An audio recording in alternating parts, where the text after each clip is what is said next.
सलाम Pakistan news studios में मैं हूँ राफिया आवान और मैं हूँ अली आरिफ। हेडलाइंस आप जान चुके हैं, बुलेटिन का बाकायदा आगाज करेंगे और सबसे पहले आपको बताएं कि टीएलपी मजलिस शुरा के अरकान वजीराबाद धरने पर रवाना हो गए, जबकि मुफ्ती मुनीबुर रहमान और मौलाना बशीर फारूकी भी रवाना हो चुके हैं।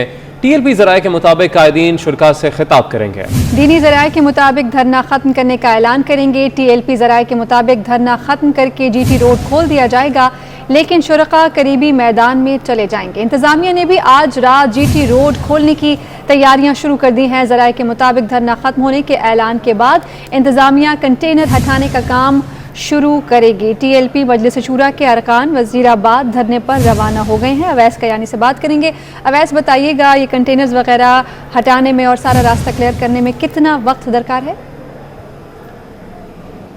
देखिए जी, इंशाल्लाह जो हमारे ज़राए बता रहे हैं कि बहुत जल्द जो आवाम ने खुशखबरी सुनी, इसका अमल दरामद भी होता हुआ देखेंगे और सुबह तक जीटी रोड जो है वो खुल जाएगी। इस वक्त सूरत हाल ये है कि जो मुफ्ती मुनीबुर रहमान और जो बशीर कादरी और उसके साथ शूरा के जो 3 अरकान हैं वो इस्लामाबाद से वजीराबाद रवाना हो चुके हैं और सरबा महर जो इनके पास जो मुआहदे की कापी है वो वहाँ पर जाके धरने के शुरका को जो है वो सुनाई जाएगी। उसके बाद हमारे जो टीएलपी ज़राए हैं वो ये भी बता रहे हैं कि उसके बाद जीटी रोड जो है वो खोल दी जाएगी और साथ ही जो नज़दीकी जो ग्राउंड है वहाँ पर जो मुजाहिरीन है, जो शुरका है धरने के, वहाँ पर वो मुंतकिल हो जाएंगे। तो ये तक की अपडेट है और उसके साथ जो इंतज़ामिया है उनको भी हदायत की गई है कि वो फौरी तौर पर तैयार रहें, क्योंकि बहुत बड़ी रुकावटें वहाँ पर लगाई गई हैं। जीटी रोड पर कंटेनर्स के साथ साथ कंक्रीट तक और खंद के तमाम तर जो मामलात हैं उसके लिए इंतज़ामिया को मुतहरिक कर दिया है कि जैसे ही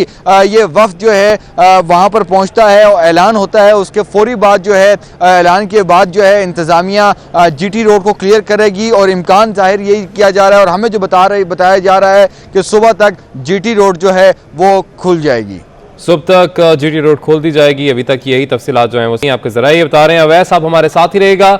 आपको बताते चलें कि हुकूमत और मजहबी जमात में मुआहिदा हो गया है। हुकूमत टीएलपी से तमाम मुआहिदों पर अमल दरामद करेगी, जबकि टीएलपी को सियासी सरगर्मियों की इजाजत दी जाएगी। टीएलपी धरना फौरी खत्म, जबकि सड़कें खोल देगी। टीएलपी धरनों और तशद्दुद की सियासत नहीं करेगी। इस हवाले से भी मजीद बात करेंगे। हमारे नुमाइंदे अवैस कयानी हमारे साथ ही मौजूद हैं। अवैस, बताएगा क्या मजीद मुआहदे की तफसीलात सामने आ पाई हैं अभी तक?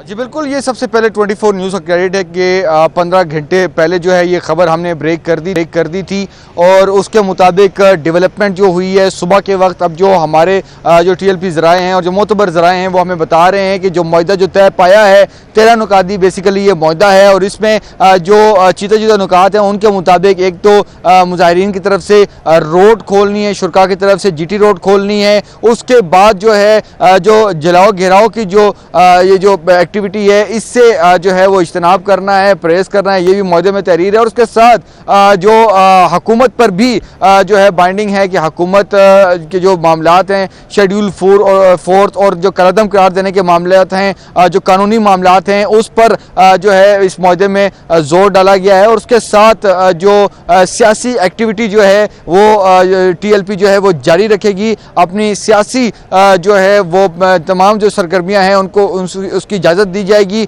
और उसके साथ जो दीगर मामलात हैं 13 नुकाती पॉइंट जो हैं वो हैं, जिस तरह आज जो मुफ्ती मुनीबुर रहमान जी जो बता रहे थे कि ये वो मुआहदा नहीं है पिछले मुआहदों की तरह जिस पर दस्तखत होते हैं और चंद ही घंटों बाद उसको डिसऑन कर दिया जाता है, बल्कि उनका ये कहना था कि ये वो मुआहदा होगा जो कि अमल दरामद नज़र आएगा, बातों से नहीं बल्कि अमल दरामद होते हुए नज़र आएगा। तो जो जा रहे थे क्योंकि सवालात शाह महमूद कुरैशी ने नहीं लिए, हुकूमती जो वज़ीर हैं उनको बहुत जल्दी भी थी, लेकिन जो मुफ्ती मुनीबुर रहमान का ये कहना था कि तमाम तर जो मामलात हैं वो खुश उसलूबी से तय पाए हैं और आपको इस दफ़ा अमल होते हुए नज़र आएगा। और स्पेशली तौर पर एनएससी की जो हम शुरू दिन से बात कर रहे थे, आज शाह महमूद कुरैशी ने उस पर बात की कि नेशनल सिक्योरिटी कमेटी का जो इजलास हुआ था उसमें यह फैसला हुआ था कि ताकत का इस्तेमाल, जो कि हुकूमत और वज़ीर-ए-आज़म इमरान खान और वज़रा का इस पर स्टांस था कि ताकत का इस्तेमाल होगा, रिट कायम होगी। इस तरह की जो हार्ड लाइन जो उन्होंने इख्तियार की हुई थी उस पर शाह महमूद कुरैशी ने आज 24 न्यूज़ की खबर की तस्दीक करते हुए कहा है कि नेशनल सिक्योरिटी कमेटी में ये फैसला किया गया था कि मुज़ाकरात से मामलात आगे चलेंगे और उसका नतीजा आज कौम के सामने है कि खून खराबे से जो है वो बचत हो गई है, खूनरेजी से बचत हो गई है। नुकसान जो होना था उससे जो है इस वक्त पाकिस्तान और अवाम बच गई है और ये चीज़ें अब लेके चलना है। इम्प्लीमेंटेशन के लिए जो कमेटी तश्कील दी गई है, अली मोहम्मद खान सेक्रेटरी दाखिला, राजा बिशारत और दीगर जो इसमें शरीक हैं वो इसको परसू करेंगे। इस कमेटी जो है वो आगे स्टीयरिंग कमेटी वो मामलात लेके चलेगी और इम्कान ज़ाहिर किया जा रहा है कि ये जो कल जो वज़ीर आज़म की ज़रस्तर इजलास और काबीना के जो इजलास होंगे उसमें भी ये चीज़ें डिस्कस होंगी। लेकिन अब चीज़ें बेहतरी की तरफ जा रही हैं। जो कल हमने गुज़िश्ता रोज़ जो हमने डेड लॉक के बाद जो खबर दी थी कि एक बड़ा ब्रेक थ्रू हो गया, तमाम तर मामला जो है खुश उसलूबी से तय पा चुके हैं, उसका अमल होता हुआ नज़र आ रहा है। और सबसे अच्छी बात यह है कि लाहौर से लेके आगे जो वज़ीराबाद और उससे आगे यहाँ इस्लामाबाद यहाँ तक जो है फैज़ाबाद तक हमें कंटेनर रुकावटें लगी हुई नज़र आ रही हैं। और अब हमारे जो मोतबर ज़राए हैं हुकूमत के वो भी ये बता रहे हैं कि कल चूँकि वर्किंग डे स्टार्ट हो रहा है तो तमाम तर रुकावटें जो हैं वो हटाने के लिए जो तमाम शहरों में जो पंजाब के जो आ रही हैं, जो कनेक्ट हो रही हैं इस्लामाबाद तक, उनको हिदायत की गई है कि सुबह तक तमाम चीज़ें जो है वो क्लियर हों। तो यकीनी तौर पर एक बहुत बड़ी डेवलपमेंट है। और यहाँ पर अब जो चूँकि मुफ्ती मुनीबुर रहमान और दीगर जो शूरा की जो अरकान हैं वो जा रहे हैं वज़ीराबाद और वहाँ पर बाज़ाब्ता तौर पर जो है वो ऐलान किया जाएगा। हमारे ज़राए जो TLP के बता रहे हैं कि वहाँ पर धरना जो है वो शिफ्ट हो जाएगा, नज़दीकी जो ग्राउंड है वो वहाँ पर शिफ्ट हो जाएगा और GT रोड जो है वो ट्रैफिक के लिए जल्द खोल दिया जाएगा। GT रोड को जल्द ही ट्रैफिक के लिए खोल दिया जाएगा। वैस यानी आप हमारे साथ ही रहेगा। हुकूमत और मज़हबी जमात में मुआहिदा तय पा गया है। इस हवाले से हुकूमती अरकान और शूरा मेंबरान की अहम प्रेस कॉन्फ्रेंस भी हुई। मुफ्ती मुनीबुर रहमान कहते हैं कि मुआहिदे की तफसीलात मुनासिब वक्त पर सामने आएंगी।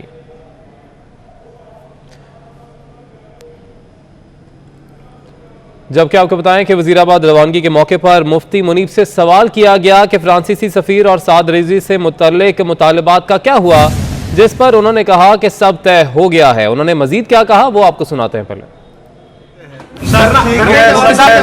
आज करीब आपको उसे आइन और कानून के दायरे में फ़ाल सियासी जमात के तौर पर देखेंगे, परेशान न सब ठीक होगा। मैं अंग्रेजी बोल रहा हूँ, अगर आप अंग्रेजी बोल रहे हैं अंग्रेजी में जवाब देंगे। आपके कहने पर खत्म करेगा कोई नहीं, रिजवी साहब खुद आके अनाउंस करेंगे। आपने कहा कि सर सारे मामला एक साथ, आपने कहा सर सारे मामला वो खुद सर आपने कहा कि जी अवैस, ये सवाल किया गया मुफ्ती मुनीबुर रहमान से फ्रांसीसी सफ़ीर के हवाले से भी और साद रिजवी से मुतल्लिक भी जो मुतालबात थे उनके हवाले से सवाल किया गया। तो उन्होंने कहा कि तमाम तर जो मामलात हैं वो इस हवाले से भी तय पा गए हैं। आपके पास कोई तफसीलात हैं इसकी? देखिए, जो मुफ्ती मुनीबुर रहमान थे उन्होंने एक ही चीज़ जो है बताई है और पहले तो उन्होंने अपील की है कि मीडिया जो है मुस्बत जो है वो किरदार अदा करे और उन्होंने तारीफ़ भी की है शुरू में प्रेस कॉन्फ्रेंस के, और उसके बाद एंड में उन्होंने ये भी बात की है कि हम चूँकि 2-3 दिनों तक ये जो है मुआहिदा जो है इसको खुफिया ही रखना चाहते हैं, जो कि गालिबन अब से कुछ घंटों बाद जो है वो पब्लिक भी हो जाना है। यकीनी तौर पर जब वहाँ पर TLP के वहाँ पर जब जाएगा ये मुआहिदा तो यकीनी तौर पर वो पब्लिक होगा। लेकिन मुफ्ती मुनीबुर रहमान और शाह महमूद कुरैशी के हमें यही नज़र आया। शाह महमूद कुरैशी तो बहुत हरी में थे लेकिन मुफ्ती मुनीबुर रहमान से जब हमारे सवालात हुए तो उन्होंने कहा है कि सब अच्छा हो जाएगा, बहुत अच्छा हो जाएगा, सब मामला तय हैं। जितने सवालात हुए हैं रिहाई से मुताल्लिक, कलअदम होने से मुताल्लिक, कलअदम के हवाले से, जो जमात को कलअदम के हवाले से उन्होंने कहा कि बहुत जल्द आपको जो ये जमात जो है वो अपनी सियासी सरगर्मियाँ करते हुए नज़र आएगी। तो इसका यकीनी मतलब यह है कि जो कलअदम वाला जो मामला है हुकूमत उस पर भी नज़रसानी करेगी। और सबसे अहम चीज़ जो है सेक्रेटरी जो दाखिला हैं उन पर बड़ी जिम्मेदारी आयद हो रही है, क्योंकि आगे जो चीज़ें लेके जानी है कैबिनेट में वो अप्रूवल होनी है, तो वो एक अलग से मामला है। लेकिन मुफ्ती मुनीबुर रहमान का ये कहना था साद रिजवी की जो रिहाई के मामले पर भी उन्होंने कहा है कि वो भी मामला तय हुआ है, वो भी सब अच्छा है। और इस तरह उन्होंने कहा है कि जब उनसे क्रॉस क्वेश्चनिंग होने लगी तो मुफ्ती मुनीबुर रहमान ने साफ़ियों से कहा कि अगर आपको उर्दू समझ नहीं आती तो मैं इंग्लिश में बता देता हूँ, और फिर इंग्लिश में भी वो पढ़ के बताया। लेकिन मुफ्ती मुनीबुर रहमान काफ़ी कॉन्फिडेंट नज़र आ रहे थे और ये बात उन्होंने लाजमी की है जब उनसे सवाल हुआ है कि जो कमेटी 12 रुकनी जो कमेटी बनी थी उलमा इकराम की उसका क्या बना, तो उस पर उन्होंने ये कहा है कि मैं उससे बिल्कुल लाइल्म हूँ, मेरा उससे कोई ताल्लुक नहीं है, जो कुछ किया है हम लोगों ने ही किया है। और उन्होंने कहा कि 12-13 घंटे इस पर मेरा मुसलसल जो है वो लगे हैं। जो कल उनकी एक अहम शख्सियत से मुलाकात हुई थी और दीगर जो मामला जो कैरी ऑन हो रहे थे उसके बाद मुफ्ती मुनीबुर रहमान ने कहा है कि जो कुछ भी किया है वो यहाँ से ही हुआ है, तो ये एक अहम चीज़ है।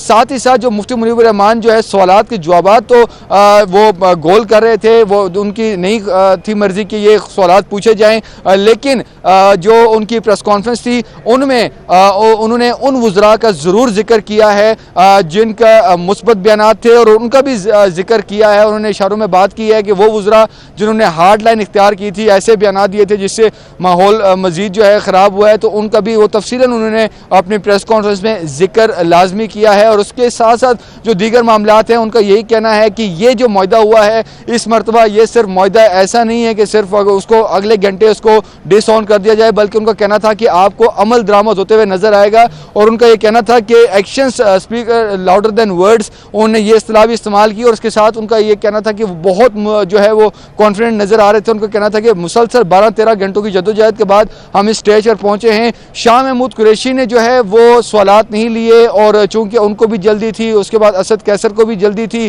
तो जो सवालात हुकूमत के एंड पे जो आने थे वो उन्होंने इसको अवॉइड किया और उन्होंने बाकायदा कहा कि मैं आज कोई सवाल नहीं लूँगा। तो यकीनी तौर पर जो हुकूमत की तरफ से जो हार्ड लाइन इख्तियार की गई थी, लचक आई और उसके बाद उलमा इकराम इस मामले में पड़े और उसके बाद जो है चीज़ जो है वो बेहतरी की तरफ आई। तो ये तमाम तर सूरत हाल है। मुफ्ती मुनीबुर रहमान का ये कहना है कि मुझसे सवाल जो हैं वो आप कर तो रहे हैं लेकिन सब अच्छे की वो बात कर रहे थे और उनका ये वो पूरी उम्मीद है कि बहुत जल्द जो है मामलात हल हो जाएंगे। और उन्होंने चूंकि कल अगला हफ्ता शुरू हो रहा है तो उन्होंने कहा उम्मीद का भी इजहार किया, उम्मीद जाहिर की कि जल्द जो मामलात हैं वो हल हो जाएंगे। अवैस कियानी आपने हमें तफसीलन इस हवाले से अपडेट किया, मजीद भी अपडेट्स आपसे लेते रहेंगे। फिल वक्त आपका बहुत शुक्रिया। और हुकूमत और मजहबी जमात में मुआहिदा तय पा गया। इस हवाले से हुकूमती अरकान और शूरा मेंबरान की अहम प्रेस कॉन्फ्रेंस हुई। मुफ्ती मुनीबुर रहमान कहते हैं मैं मुआहिदे की तफसीलात मुनासिब वक्त पर सामने आ जाएंगी। आइंदा हफ्ता अशरे में मुस्बत नताइज देखने को मिलेंगे। मुआहिदे की निगरानी के लिए स्टीयरिंग कमेटी बना दी गई है। अली मोहम्मद खान कमेटी के सरबराह और राजा बिशारत रुकन होंगे। मुफ्ती मुनीबुर रहमान ने मजीद क्या कहा आपको सुनवाते हैं। वज़ीर ख़ारजा शाह महमूद कुरैशी ने कौम को मुबारकबाद दे दी। उन्होंने उलमाए कराम और तहरीक लब्बैक समेत मुआहिदे को मुमकिन बनाने में शामिल तमाम अफराद का शुक्रिया अदा किया। अल्हम्दुलिल्लाह एक अमन का और बेहतरी का रास्ता तलाश किया गया है। मैं इस पर तमाम अहले सुन्नत के ज़ोमा और कायदीन का शुक्रिया अदा करना चाहता हूँ। मैं तहरीक लब्बैक की क़यादत का भी शुक्रिया अदा करना चाहता हूँ। ये हम पूरी कौम को मुबारकबाद देते हैं। डेरा गाजी खान में सदर मुस्लिम लीग नून पंजाब राना सनाउल्लाह ने 24 न्यूज़ से गुफ्तगू में कहा कि डेरा गाजी खान में आज का जलसा तारीखी होगा। लोग महंगाई बेरोजगारी के खिलाफ निकलेंगे। पार्टी इख्तलाफ की अफवाहें गलत हैं। नवाज शरीफ कायद हैं, बाकी सब कारकुन हैं। पीडीएम जो है वो आज इस स्टेज से जो है वो मुतालबा करेगी कि ये नाहल और नालायक टोला जिसने इस मुल्क की मौशियत को तबाह कर दिया है, ये पाकिस्तान मुस्लिम लीग नून का शहर है। और आज आप देखेंगे इंशाअल्लाह ताला कि डेरा गाजी खान में बहुत ही कामयाब और बड़ा भरपूर जो है वो अवामी। दोनों मियाँ शहबाज शरीफ साहब हमारी पार्टी के सदर हैं और मरियम नवाज शरीफ साहबा जो है वो मरकज़ी रहनुमा है। तो इसलिए मियाँ शहबाज शरीफ साहब आज यहाँ पे मुस्लिम लीग नून को रिप्रेजेंट करेंगी और किसी जगह पे जो है वो मरियम नवाज। पार्टी इख्तलाफ जो है दोनों कायदीन नहीं, कोई पार्टी में इख्तलाफ नहीं है। पूरी पार्टी मियाँ नवाज शरीफ की क़यादत में जो है वो मुत्तहिद है। और डेरा गाजी खान में पीडीएम का पावर शो जलसे में शिरकत के लिए काफिला पहुंचना शुरू हो गया। जलसे के शुरका का जोश व खरोश दीदनी है। वहीं पर मौजूद हैं हमारे नुमाइंदे जुनैद अनवर, उनसे बात करेंगे। जुनैद, कहिए कितनी बड़ी तादाद में लोग वहां पर पहुंच रहे हैं, इंतजामात कैसे हैं?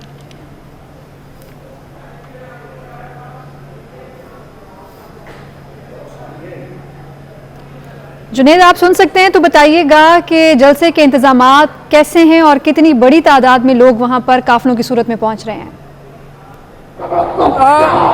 जी बिल्कुल, डीजी खां के रेलवे रोड के ऊपर जो इस वक्त वो जलसा जो है वो अपने अरूज पर जारी है और जो जलसे का जो बाकायदा आगाज है वो हो चुका है। इस वक्त जो है हाफिज अब्दुल करीम जिनका ताल्लुक जमीयत अहले हदीस से है, उनके बेटे जो है वो खिताब कर रहे हैं, जबकि सरबराह जमीयत उलमा इस्लाम मौलाना फजल रहमान कुछ देर में यहाँ पर पहुँचेंगे। मौलाना अब्दुल गफूर हैदरी अपना खिताब कर चुके हैं। इसके साथ मरियम औरंगजेब, राना सनाउल्लाह समेत पार्टी के अहम जो लीडरशिप है वो इस वक्त वो स्टेज पर मौजूद है। जलसा जो है वो क्राउड से फुल पैक है, बड़ी तादाद में लोग यहाँ पर पहुँच चुके हैं, जबकि मरकजी क़यादत जिसके अंदर मौलाना फजल रहमान है, जिसके साथ साथ जो है वो शहबाज शरीफ है, उनकी आमद अभी बाकी है।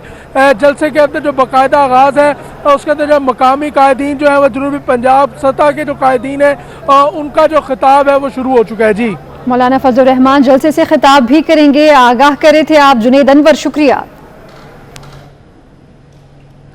जबकि पीपल्स पार्टी ने तहरीक इंसाफ के विकटें गिरा दी। वजीर दिफा परवेज खटक के भतीजे अहद खटक ने पीटीआई छोड़कर पीपल्स पार्टी में शमूलियत इख्तियार कर ली। पीपल्स पार्टी रहनुमा फैसल करीम कुंडी का कहना है कि पीटीआई के रुकन कौमी असम्बली इमरान खटक के भाई अब्दुर्रहमान खटक भी पीपल्स पार्टी में शामिल हो गए हैं। अहम खबर से आपको अपडेट कर रहे हैं। पीपल्स पार्टी ने तहरीक इंसाफ की विकटें गिरा दी। वज़ीर दिफा परवेज खटक के भतीजे अहद खटक ने पीटीआई छोड़कर पीपल्स पार्टी में शमूलियत इख्तियार कर ली। पीपल्स पार्टी रहनुमा फैसल करीम कुंडी का कहना है कि पीटीआई के रुकन कौमी असम्बली इमरान खटक के भाई अब्दुर्रहमान खटक भी पीपल्स पार्टी में शामिल हो गए हैं। इसी हवाले से मजीद जानेंगे, हमारे नुमाइंदे उस्मान जावेद हमारे साथ मौजूद हैं। उस्मान, बताएगा, एक विकेट गिरा दी पीपल्स पार्टी ने तहरीक इंसाफ की। पीपल्स पार्टी की जानिब से तहरीक इंसाफ की दो अहम विकेटें गिरा दी गई हैं। वजीर दिफा परवेज खटक का भतीजा और एमपीए लियाकत खटक के बेटे साबिक तहसील नाज़िम अहद खटक ने पीटीआई छोड़कर पीपल्स पार्टी में शमूलियत का ऐलान कर दिया है, जबकि हुक्मरान जमात के एमएनए इमरान खटक के भाई अब्दुल रहमान खटक ने भी पाकिस्तान तहरीक इंसाफ को छोड़कर पाकिस्तान पीपल्स पार्टी में शमूलियत इख्तियार कर दी। फैसल करीम कुंडी का इस हवाले से तस्दीक करते हुए कहना था कि वजीर दिफा परवेज खटक के भतीजे अहद खटक और इसके साथ साथ अब्दुल रहमान खटक ने पीपल्स पार्टी में शमूलियत इख्तियार कर ली है। जी ठीक है, बहुत शुक्रिया उस्मान, आपने अपडेट किया। फ्री खालिस्तान रेफरेंडम 2021 के लिए लंदन में वोटिंग जारी है। सिखों की बड़ी तादाद आज़ाद खालिस्तान के हक में वोट कास्ट करने के लिए क्वीन एलिजाबेथ II सेंटर में मौजूद है। रेफरेंडम के लिए वोटिंग सुबह 9 बजे से बगैर वक्फे के शाम 6 बजे तक जारी रहेगी। मजीद बता रहे हैं लंदन में मौजूद हमारे नुमाइंदे असद अली इंजीनियर। असद, बताएगा इस हवाले से। जी बिल्कुल, आज खालिस्तान की आज़ादी की जो तारीख है उसके लिए बड़ा अहम तारीख और तारीखी दिन तस्वर किया जा रहा है। खालिस्तान फ्रीडम 2021 के नाम से यहाँ पे वोटिंग का सिलसिला जारी है। सुबह 9 बजे वोटिंग स्टार्ट हुई और ये बगैर किसी वक्फे के शाम 6 बजे तक इसका सिलसिला जारी रहेगा। सिख फॉर जस्टिस की जानिब से लगता है इस जो रेफरेंडम खालिस्तान 2021 है इसका इनेकाद किया गया। सिखों की बहुत बड़ी तादाद है इस टाइम जो वोटिंग के ज़रिए अपना हक के राय दही इस्तेमाल करने के यहाँ पे पहुँची है। गुरुद्वारों में खुसूसी तौर पर ट्रांसपोर्ट का इंतजाम किए गए हैं, जहाँ पे सारा दिन जो सिख कम्यूनिटी के लोग हैं उनको क्वीन एलिजाबेथ II सेंटर जो बिल्कुल बरतानवी पार्लियामेंट के सामने है वहाँ पे ले जाया जा रहा है, ताकि जो ज़्यादा से ज़्यादा लोग हैं वो अपना हक राय दही इस्तेमाल कर सकें। 18 साल से ऊपर के जो लोग हैं उनको वोट कास्ट करने का हक हासिल होगा।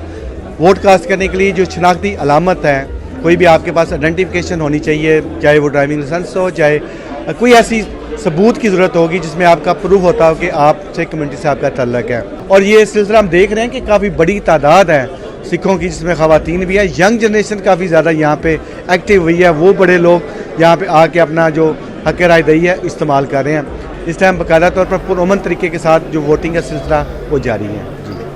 असद अली आगाह कर रहे थे आप, शुक्रिया। एक बार फिर ईरान अमेरिका इसराइल कशीदगी बढ़ने लगी है। ईरान ने मुल्क में ईंधन की तरसलाती निज़ाम पर साइबर हमले के पीछे अमेरिका और इसराइल का हाथ करार दे दिया है। ईरानी तहकीकाती इदारे के मुताबिक साइबर हमला इसराइल और अमेरिका ने किया, जिसमें मुल्क भर के पेट्रोल पंप्स पर ईंधन की सप्लाई और फरोख्त मुअत्तल हुई। ईरान, अमेरिका और इसराइल के दरमियान एक बार फिर कशीदगी की खलीज बढ़ने लगी। ईरान ने ईंधन के तरसीलाती निजाम पर साइबर हमले का इल्जाम इसराइल और अमेरिका पर आयद कर दिया। ईरानी सिविल डिफेंस चीफ गुलाम रजा जलाली ने मुल्क भर में पेट्रोल की सप्लाई और फरोख्त में खलल डालने वाले साइबर हमले के पीछे अमेरिका और इसराइल का हाथ करार दे दिया। हमले बारे फोरेंसिक तहकीकात अभी मुकम्मल नहीं हुई। साइबर सिक्योरिटी के जिम्मेदार गुलाम रजा जलाली ने खदशा जाहिर किया कि साइबर हमले में अंदरूनी अवामिल भी कार फरमा हो सकते हैं। वाज़ेह रहे कि मंगल के रोज ईरान में ईंधन की तरसीलाती निजाम पर साइबर हमले के नतीजे में मुल्क भर में पेट्रोल पंप्स पर ईंधन की सप्लाई और फरोख्त मुअत्तल हो गई थी। ताहम मुल्क में तकरीबन निस्फ पेट्रोल स्टेशन पर ईंधन की फरोख्त दोबारा शुरू हो चुकी है। और शाहरुख खान को बेटे की जमानत पर रिहाई के बाद भी तसल्ली नहीं हो सकी। बॉलीवुड के किंग खान बेटे आर्यन खान की हिफाजत के लिए परेशान, सिक्योरिटी गार्ड रखने का फैसला कर लिया। बॉलीवुड सुपरस्टार शाहरुख खान अपने बेटे की हिफाजत के लिए परेशान। किंग खान ने आर्यन खान की हिफाजत के लिए गार्ड रखने का फैसला कर लिया। भारतीय मीडिया के मुताबिक शाहरुख खान बेटे की हिफाजत के लिए एक अलग हिफाजती गार्ड रखने पर संजीदगी से गौर कर रहे हैं, जो हर वक्त आर्यन खान के साथ रहेगा। किंग खान ने मंशियात केस में जेल की हवा खाने वाले आर्यन खान पर सख्ती का भी फैसला कर लिया। शाहरुख खान और उनकी अहलिया गौरी खान ने आर्यन को कम से कम 2-3 महीने के लिए घर में नजरबंद कर दिया है और उन पर किसी भी किस्म की पार्टियों में शिरकत पर पाबंदी लगा दी है। वाज़ेह रहे कि आर्यन खान को नारकोटिक्स कंट्रोल ब्यूरो ने मुंबई के साहिल पर एक क्रूज शिप में छापा मारकर 2 अक्टूबर को गिरफ्तार किया था, जबकि अदालती हुक्म पर उन्हें 30 अक्टूबर को जमानत पर रिहा किया गया। आलमी सतह पर कोरोना वायरस के सबब हलाक अफराद की तादाद 50 लाख से तजावुज कर गई। अमेरिका में सबसे ज्यादा 7,66,000 से जायद कोरोना मुतासरीन जान की बाजी हार गए, जबकि हलाकतों में दूसरे नंबर पर ब्राजील और तीसरा नंबर भारत का है। कोरोना की वबा से दुनिया का कोई खित्ता महफूज न रह सका। हलाकतों की तादाद बढ़ते बढ़ते 50 लाख से तजावुज कर गई। दुनिया भर में कोरोना वायरस से मुतासरीन की तादाद 25 करोड़ के करीब पहुंच गई। सबसे ज्यादा अमेरिका में 4 करोड़ 67 लाख अफराद कोरोना से मुतासर हुए, जिनमें से 7,66,000 से ज्यादा मरीज हलाक हो चुके हैं। कोरोना ने दूसरे नंबर पर सबसे ज्यादा भारत को नुकसान पहुंचाया, जहां 3 करोड़ 42 लाख अफराद वायरस से मुतासर हुए, जबकि 4.5 लाख से ज्यादा हलाक हो गए। ब्राजील कोरोना से मुतासरा ममालिक में तीसरे और हलाकतों के लिहाज से दूसरे नंबर पर है। यहाँ 2 करोड़ 18 लाख से ज्यादा अफराद मुतासर हुए, जिनमें से 6 लाख से ज्यादा मुतासरीन जान की बाजी हार गए। न्यूज़ स्टूडियो से अब तक के लिए इतना। एक ब्रेक के बाद हेडलाइंस।